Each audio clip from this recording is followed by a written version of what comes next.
Today we're driving a vehicle that I am very excited to share with you guys. This is a 2000 Lexus LX 470.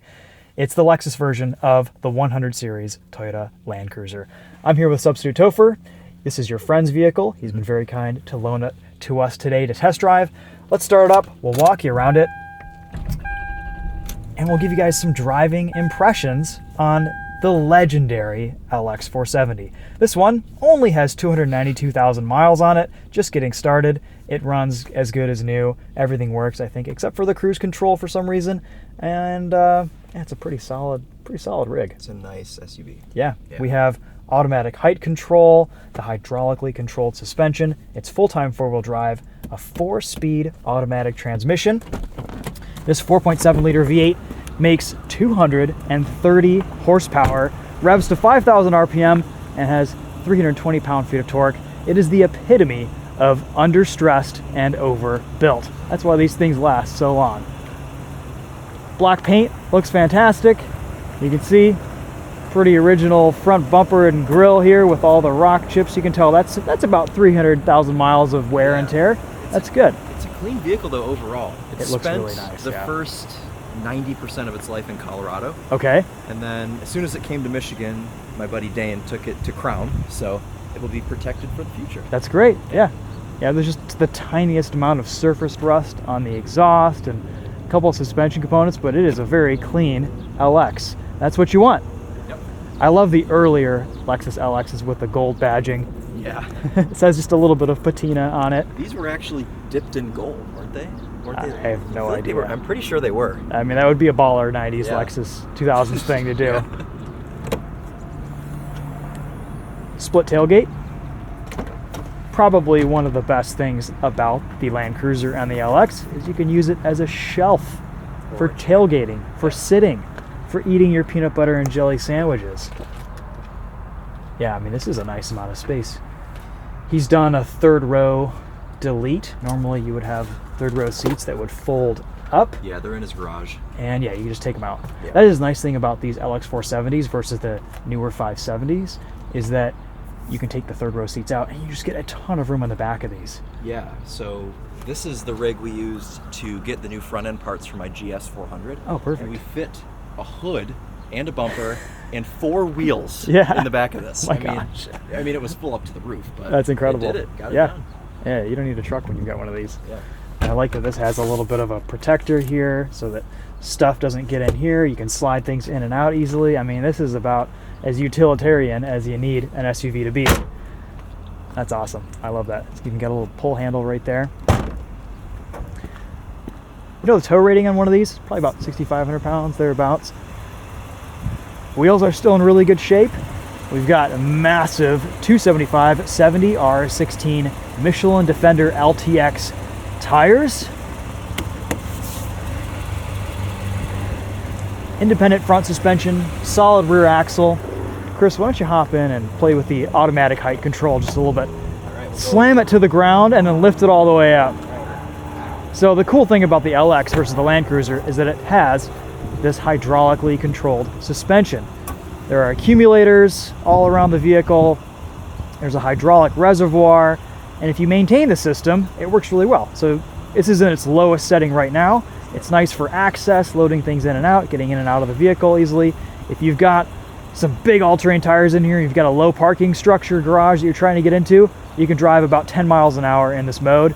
Lift it all the way up, you can see how quickly the car lifts up. This is faster than what an air suspension system would do. A lot of articles, a lot of journalists mislabel this as an air suspension system. It's not, it's hydraulic. It's still used on the new LX 600 too. So that's in its highest setting.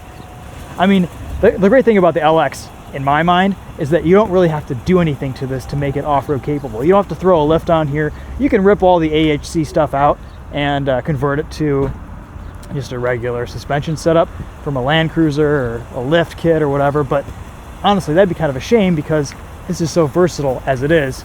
You really don't need much better approach angle, ground clearance, breakover than what you have in something like this. If you're going to be doing a lot of off-roading, you can always pull the running boards off and throw some sliders on there, but as it sits, I would get one of these, throw some 34s on it, and call it a day. Just maintain everything else. Black paint looks good. Only bit of wear as the pinstriping only just shows Lex now. Let's pop the hood, take a look underneath at this V8. I've always really enjoyed the design of these LX 470s. They just look so wide and just classy. This is before Lexus was doing some weird things with the vehicle designs, their grills. I feel like the taillights on the LX 570s looked like bug eyes. Everything about this is agreeable from a design standpoint. Incredibly smooth 2U ZFE. 4.7 liter V8. Rated for, I don't know, the mid to low teens fuel economy. I think it's about 15. Okay, that's pretty good. The highest we saw on our long trip down to get my GS parts was like 17, 18. Okay. So that's not bad. Teens. Yeah. You could probably run it on whatever fuel you want. These things are being driven all over the world with varying levels of fuel quality. That's right.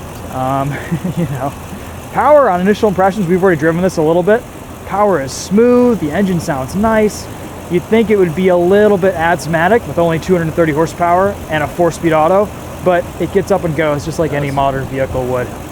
It's plenty fast. Yeah, this looks great. We should have brought a tower of wine glasses. I know, we kind of stacked them on this. I mean, it's just barely a vibration. That's awesome. It is a big vehicle. I mean, it's wide, it's reasonably tall, but the thing is, you get into it and you drive it, and the greenhouse is so open, there's so much glass that you have the best visibility imaginable on this thing. Grab handles, nicely positioned, so you can easily get up into the LX. Of course, we're in high mode too now. True, yeah. These are so soft, pulling the doors shut, these leather pulls. Yeah, these door pulls are really neat. I always thought that was kind of a neat design element in these LX 470s. We have ashtrays as well. This is pre-navigation, so arguably one of the more desirable years of LX 470 because you don't have that navigation screen to worry about. You could always swap this out with like a double DIN unit, throw some Apple CarPlay or Android Auto in there.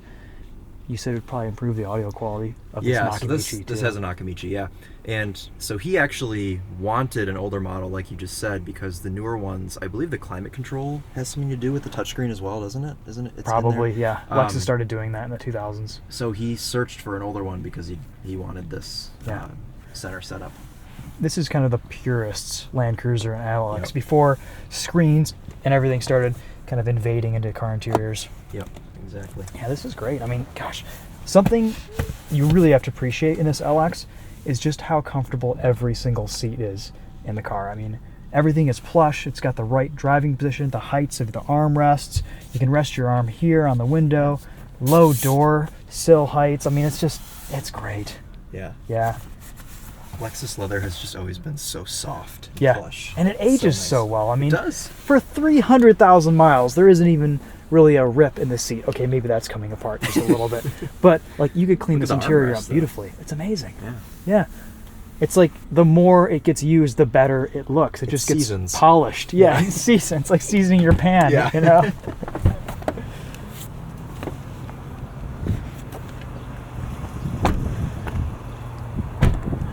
Get up here. You've got roof rails, which are nice. Maximum load, 150 pounds. A little bit of body roll. Another nice thing about this AHC, the automatic height control, is that you can park on an unlevel surface. Let's say you've got a rooftop tent, you've got some different roof racks. You probably need a different roof rack for a rooftop tent on something like this. It will level out the vehicle if you're on uneven terrain. It'll keep it flat. It's doing it right now. Yeah. Because we're not on an even... I noticed when we got into the back seat, the car adjusted because of to counter our weight. Yeah. Isn't that cool? It's crazy. So you can sleep on a flat surface within reason, you know. I have a good friend who has two of these, one in Minneapolis and one in Hawaii. And he uses it for overlanding, camping. He's just put a ton of miles on them, and they're great. Yeah. All right, so let's go over some of our controls here. We've got suspension stiffness settings. 4 settings from comfort all the way to sport. Handbrake. A power mode. Second gear start. Reverse camera is just your eyeballs. And back in the day, you didn't need reverse cameras because you could just see. Now you can't see out of cars, so we actually do need them these days. Heated seats, this is kind of pre-heated steering wheel era. Not too mad about it though, because you've got 2 vents that you can aim right at your hands here. Steering wheel is thin. It's gonna kind of soak up your hand heat quickly. All automatic windows, 2-seat memory settings right here. Good amount of adjustability with these seats. We've got lumbar adjustment, backrest, fore and aft, up and down. Full-time 4-wheel drive, so this is in 4 high now. Put it in neutral, 4 low. You've got a locking center differential, and of course A-Track, which will get you through just about anything you need to on the trail. Up here, it looks like it has kind of 3 garage remote settings and a massive sunroof. Look at that. Surprisingly big for the day. Mm-hmm. This is big by modern standards. Yeah. Sliding visor. Double visor. And then another visor. This is great. You get all the coverage you want. This is actually really nice. Those days when the sun is just kind of right between and you're going on a highway that kind of meanders back and forth and it's always just in your eyes. So you're having to move your visor back and forth. This is the solution. Oh, I get one over here too. Yeah. Cool. Tons of coverage. Yeah. All right, time to go drive this thing. A little bit of a window tint.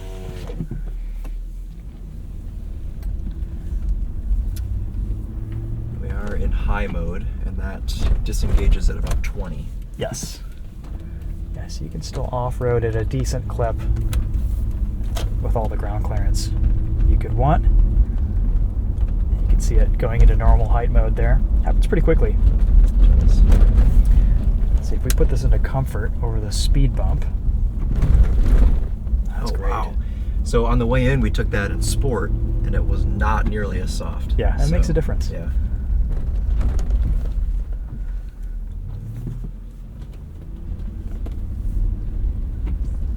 So easy to control, such easy throttle modulation. Surprising amount of torque off the line. Mm-hmm. I had a V8 4Runner for a few years that had the 4.7 liter V8 in it, and it was a torquey motor.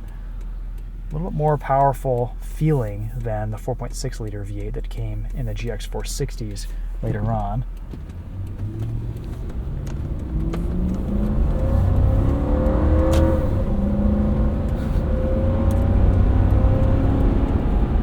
And because this is a 4-speed, the gearbox rarely ever has to shift. It's kind of nice, actually.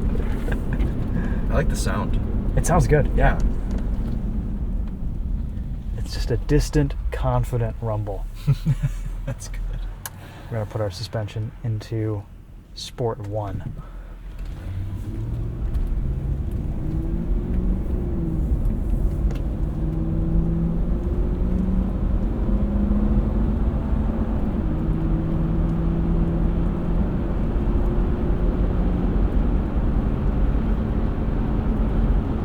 It's so comfortable. I would just never believe that this has almost 300,000 miles on it. It's unreal how well these hold up. If it were any other vehicle, Yeah. I would be shocked. But in this, I'm just like expectant. Yeah. You know? Yeah. That's why these hold their value so well. It's true. This is probably, we were talking about this earlier, this is probably the best car you can buy for $10,000. Yeah. And this one didn't even cost $10,000. It was about $8,000, Yep. right? Mhm. Yeah. Yeah, he had really good luck with this car. He found a good one. It was down in Indiana, I believe, or Ohio or something. And, drove down, drove it back. That's great. Yeah. Bit of a shudder from the brakes. But it handles reasonably well. It handles great. It's because you're in sport mode. That's right.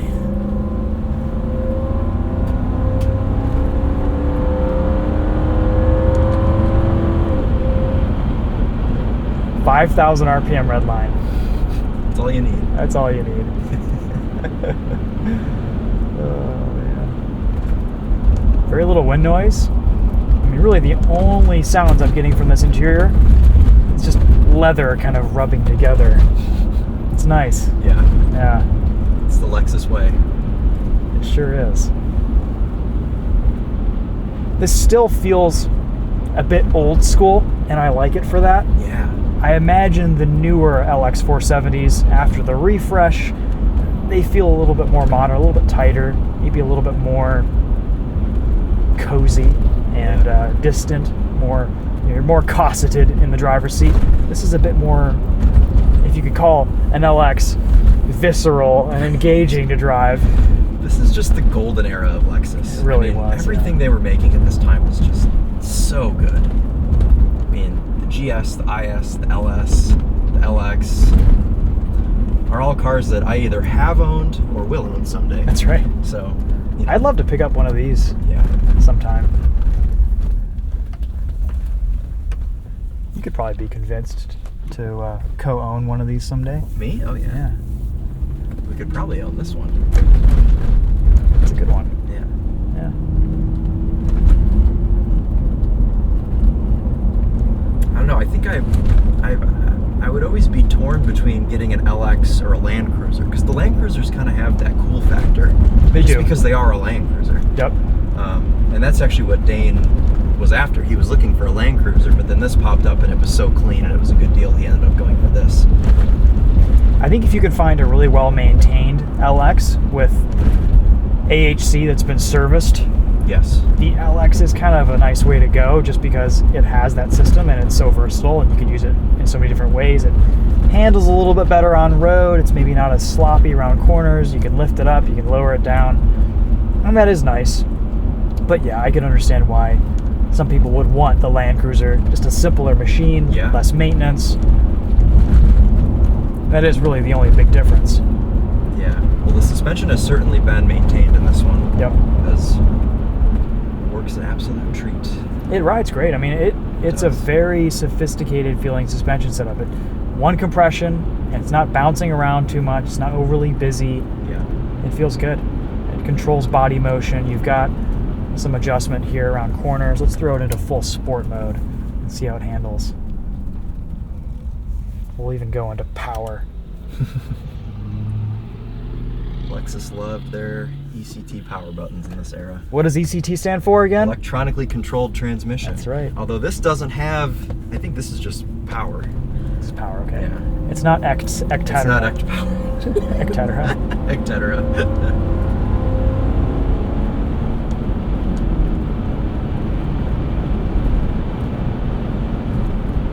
Oh yeah, you can feel the bounciness in sport Super mode. stiff. Yeah, we'll leave it there. We'll hit a couple quick corners here.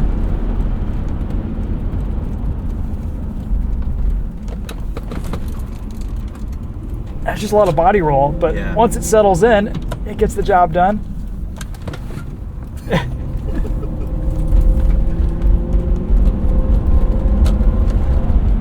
What other channel do you know that hustles Land Cruisers? That's right. Yeah, there's a few of them out there. Yeah. This is full comfort mode.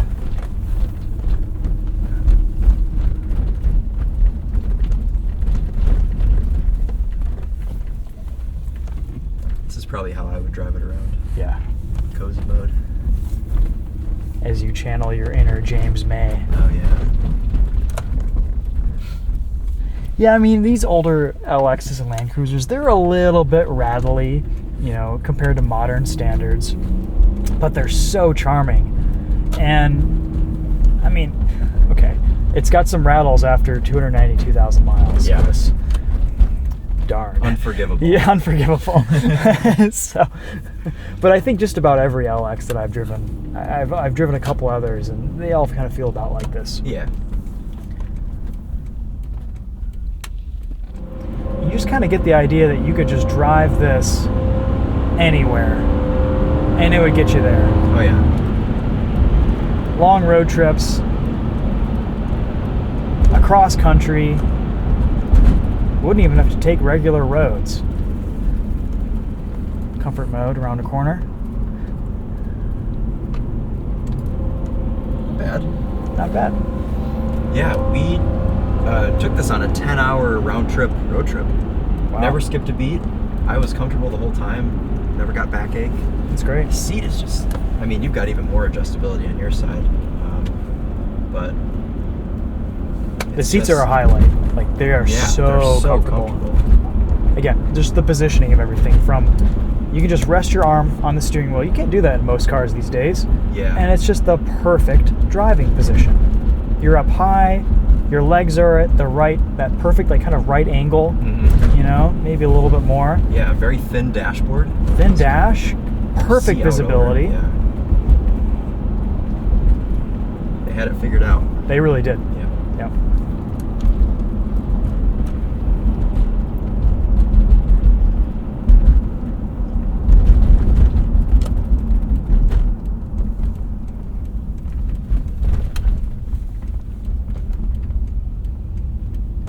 We should take this off-roading someday to Hollyoaks. Yeah. Dane would be down. Oh, he would love that. Yeah. We could all just meet out there and do a little off-road circuit. They'd probably even do pretty well on these Michelin Defender LTX tires. That Hollyoaks would probably be fine. Yeah. They're kind of the gold standard for long distance tires on Lexuses. Yeah. So. I know. How long do these last? Like 50,000 miles? At least. Defenders? Yeah, usually it's like, 60 to 80,000 miles. I feel like they just like turn into rocks and they just don't wear anymore. Yeah. Yep. Yeah, you can always tell if an LX or a GX has been well maintained because it's on a set of Michelin Defenders Yeah. straight from the dealer.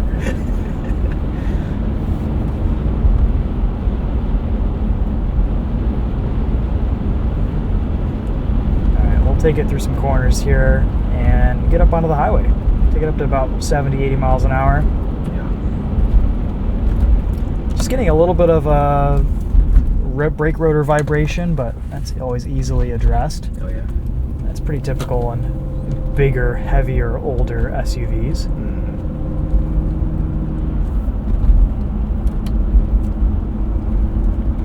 No stop start, no eco modes, no touch screens. I love it.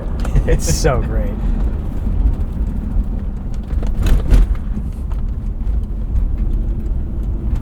Oh, good. You get an open entrance ramp. Yeah. Sport Plus. Yep. Gotta have it. Just makes everything bouncy. Yeah. It's not bad. It's good. Yeah. A little bit of tire squeal. 48 miles an hour.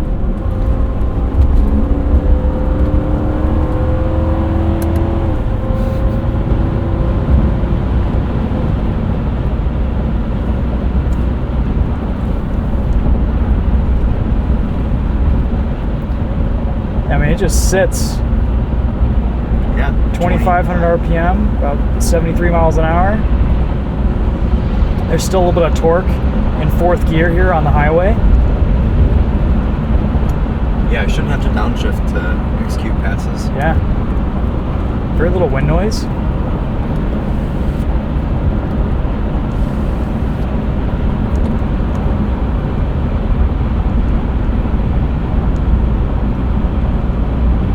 Love this steering wheel. It is just the perfect rim thickness. I miss a thin wheel. The wood on top feels really nice. There's a little bit of cracking and texture to it, but it's aged incredibly well. I miss wood wheels. I know. Lexus made the best wood interior bits. Oh yeah, they really did.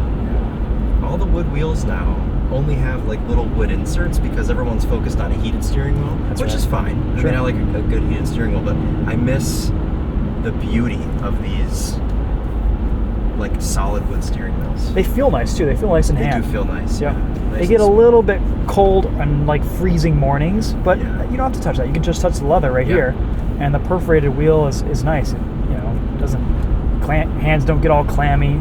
Yeah. I mean, it's amazing that nothing's peeling, nothing's cracking. I mean, I know. Somebody loved this car. sure. I mean, it was probably just garaged. Yeah. Like that's it. Yeah. And driven in a climate that wasn't full of salt. Yep. Colorado. Yep. Colorado keeps cars nice.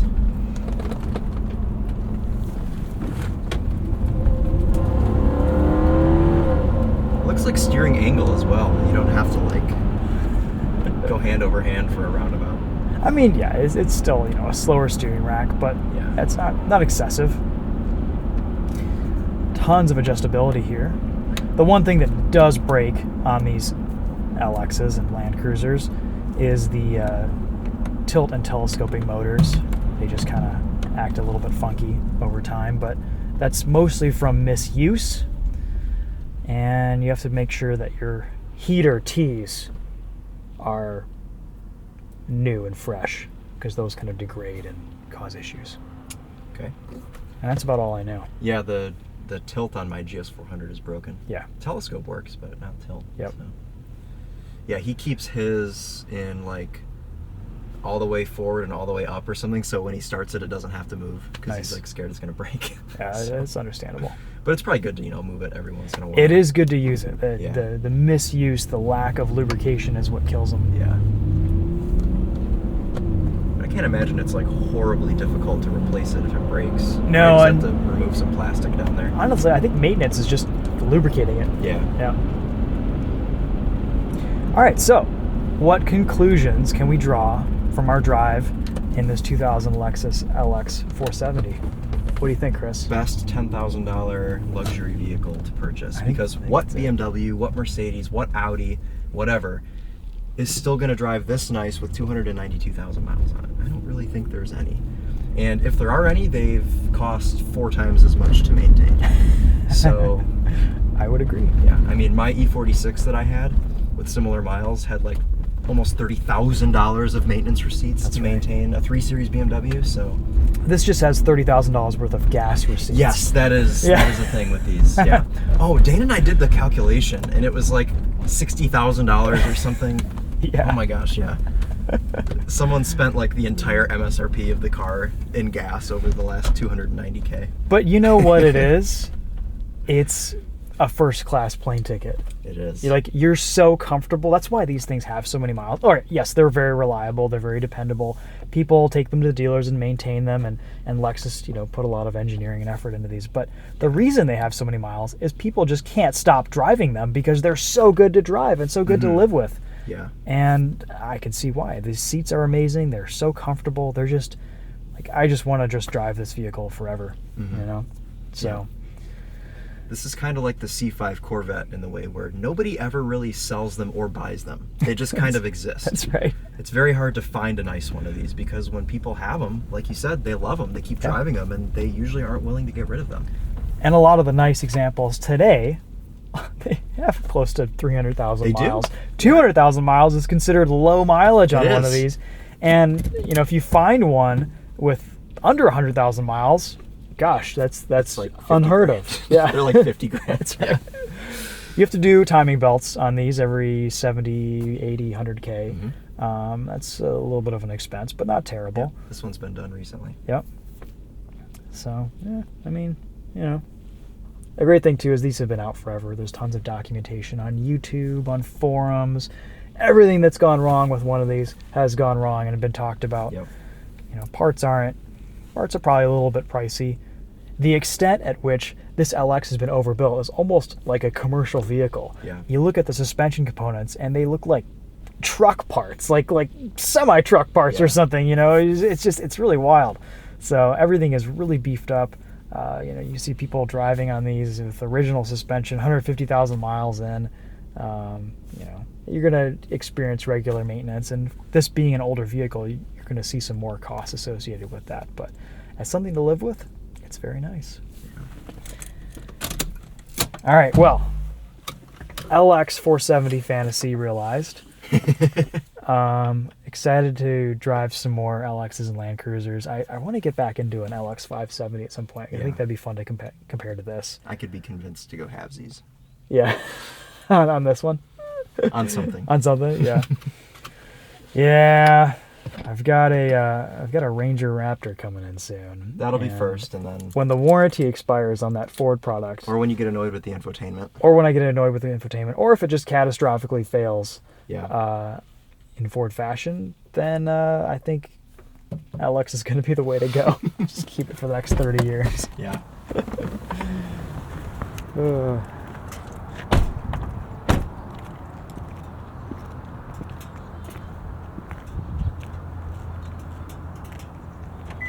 looks so proper. It does look good. I like the black and gray two-tone. Yeah. These vents in the back are kind of cool too. Yeah. Also, did you see the plate frame I got him from? Yeah, that's right. Salt Lake City. Land Cruiser Heritage Museum. Yeah. Cool license plate on this too. Yeah. It's your tow hitch. I mean, one SUV to do it all. Oh yeah. And I like the two-tone on the LXs. It just kind of classes it up a little bit. Breaks up the monotony of an all-black exterior. The white on this is nice. I mean, all the colors look pretty good. There's some kind of pastel blues and greens that are interesting on these, but Yeah, they do a green. There's like a maroon color. yeah. Burgundy. Yep. A lot of them are gold, which and like That's silver right. and white. So Yeah. finding a nice black one was a big win. Yep. I don't think this has been paint corrected or anything, and the paint No. just looks so As good. far as I know, it's all original paint because it has some ancient PPF That's on the right. front. Yeah. PPF 1.0. Yeah. Yeah, that's not ever coming off. No. They would probably take the paint with it. It if would, came off. for sure.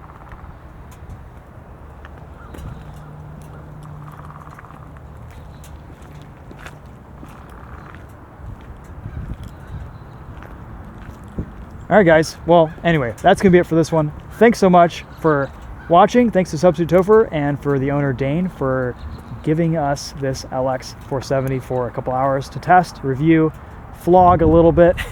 He doesn't mind. It's good for it. Yeah, it's good for it. And yeah, it's been great. Been a good time. Hopefully not the last time we drive this. It will be fun to take it off-road at some point. But until then, we'll see you guys in the next video. Take care. Go check out Chris's channel at Topher Drives. Yes. What are you up to now? How many subscribers? 35,000. 35,000? Okay. Yeah. Every video we do together, you gain another 5K or so. Yeah. Yeah.